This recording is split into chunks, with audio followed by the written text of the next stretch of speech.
अगर आप भी चाहते हैं कि आरसीएम म्यूजिक के वीडियो सबसे पहले आप तक पहुंचे, तो लाल बटन को दबा के चैनल को सब्सक्राइब जरूर करें और साथ में बेल आइकन को दबाना ना भूलें।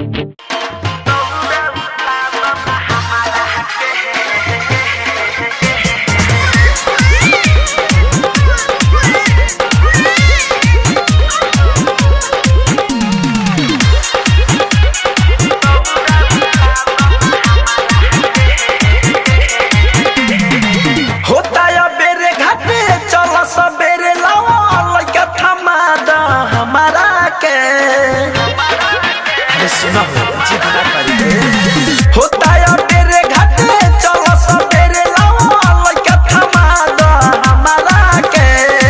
बाहर तू भूखल ताहर मुँह बाटे सुखलाव दौड़ा उठा दना हमारा के बाहर तू भूखल ताहर मुँह बाटे सुखलाव दौड़ा उठा दना हमारा के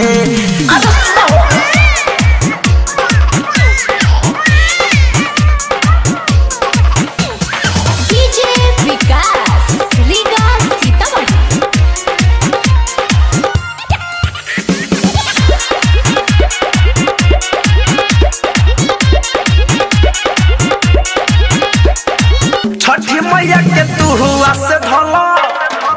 होई है सहोया बिसावा से कला महिमाया पार बाटे जानत जहाने बाटे चलो ना छठी माई के पास चलो सुना ए हो छठी मैया के तू हुआ से धला होई है सहोया बिसावा से कला महिमाया पार बाटे जानत जहाने बाटे चलो ना छठी माई के पास चलो लागी ना भूखा मिली सेवा में सुख धन ऐसे न बैठ तू ठहरा के बाहर तू भूखल ताहर मुँह बाटे सुखलाव दौड़ा उठा दना हमारा के बाहर तू भूखल ताहर मुँह बाटे सुखलाव दौड़ा उठा दना हमारा के